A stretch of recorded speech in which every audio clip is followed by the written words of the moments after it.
Joining us via video Skype for PrisonPlanet.tv members and radio listeners is Paul Joseph Watson. Paul, what's coming up in the next 55 minutes after we come back?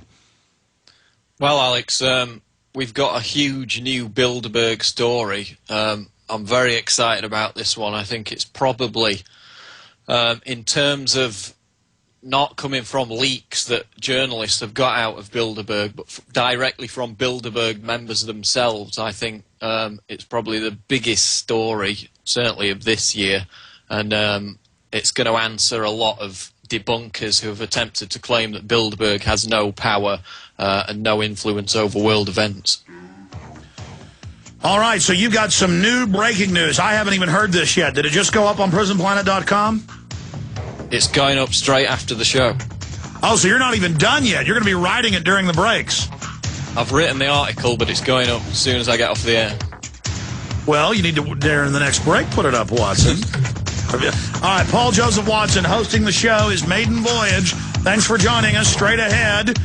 We'll be right back. Hello, folks, and welcome to the final hour of the Alex Jones Show. My name is Paul Joseph Watson, editor and writer for PrisonPlanet.com. Alex is away working on his upcoming documentary, so the final 50 or so minutes of the show, I'll be sitting in for Alex. And we've got huge breaking Bilderberg news. The debunkers have been out in the past few days in the London Telegraph and on Russia Today, lying and claiming that Bilderberg has no power. These 200 or so elitists from the pinnacle of their respective establishments, from academia, from the media, from government, from corporations, from the banking system. They say that basically these 200 people get together and they just discuss tiddlywinks or something. They just talk about the weather. You have debunkers claiming that Bilderberg wields no power over global affairs. Well, that's been proven completely inaccurate with a new story that's going up on PrisonPlanet.com within the next half an hour or so. And it's a big admission from a Bilderberg member on what really happens at Bilderberg and exactly how much power and influence the Bilderberg group does wield over current affairs. Now, this comes from a Belgian radio station. It's a mainstream Belgian radio station. And they were interviewing former NATO Secretary and two-time Bilderberg attendee, Willy Claes. Now, this guy was a former top minister in Belgium. As I said, he was NATO Secretary-General from 94 to 95.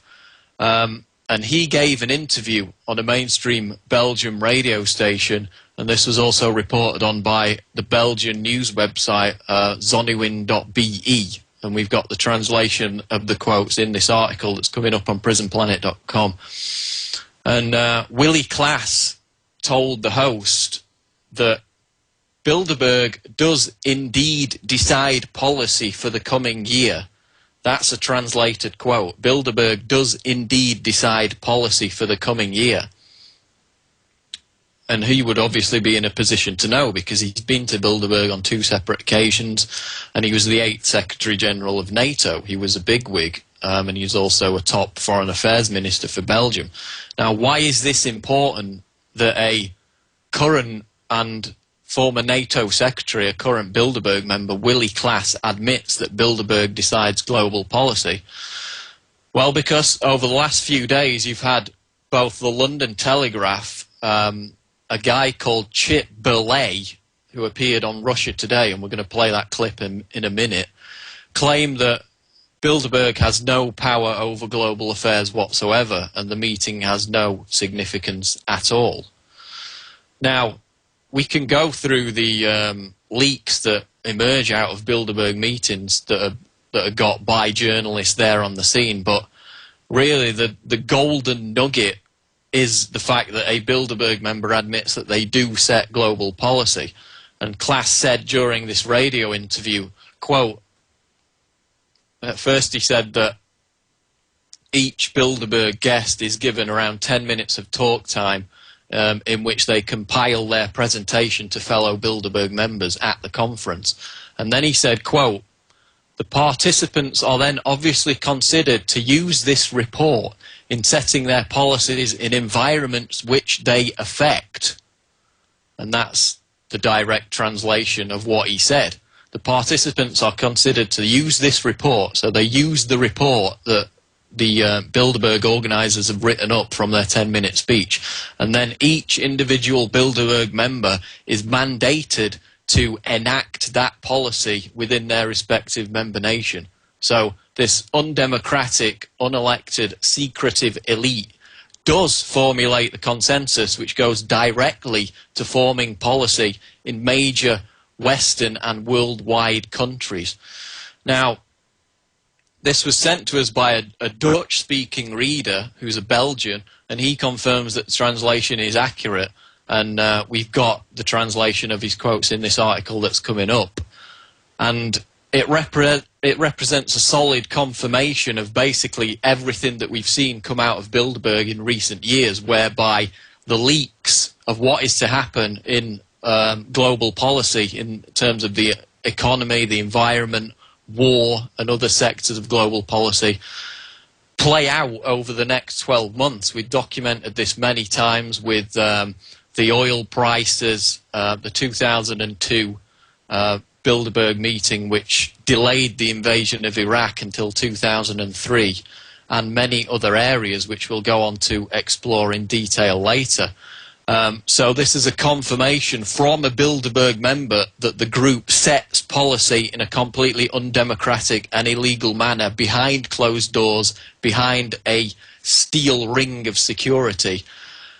And this completely confounds the claims of people like Chip Bollé, who appeared on Russia Today a couple of days ago to claim that the notion that the Bilderberg group had any power over global affairs was a fairy tale, a myth expounded by mainly racists and anti-Semites. And we're going to go to this clip now and then analyse the propaganda in a minute. So we play this clip of Chip Bollé on Russia Today now. We're joined by Chip Bollé, an investigative journalist and sceptic, indeed, as he is, of the Bilderberg conspiracy theorist. Mr. Bollé, evening to you. Well, as we saw there, the gathering's been held in Spain this year, a country that's, of course, no stranger to the tough economic times of late, as we just heard in that report. Even worries it could go the same way as Greece down the financial plug hole. Is that the type of story, the type of thing that's going to be topping the agenda of the Bilderberg meeting over the last 2 days? Even tonight, of course, as we heard, the euro's trading at a 4-year low. People have every right to be angry at financial networks, and they have every right to demand accountability. But this idea that the Bilderberger Group is a secret elite force that controls the world economy and is building a new world order is a giant pot of spoiled borscht made from rotten beets. These claims go back to the late 1700s. There are a lot of malarkey. There are 15 or 20 other similar groups that have secret meetings. Most meetings between corporate leaders and government officials are secret. The press is not invited to them. This is a hoax carried out by people who believe in an elaborate fairy tale about how power is exercised in the world. But hang on, Chip, if you were to put your PR advisor's hat on tonight, don't you think there's anything remotely sinister about this annual meeting? But no matter that it goes on every year, we don't know what's contained in it. It's not really great PR, is it, to shroud themselves with all this secrecy and tight security is bound to breed conspiracy theories. Why is the group so camera shy then?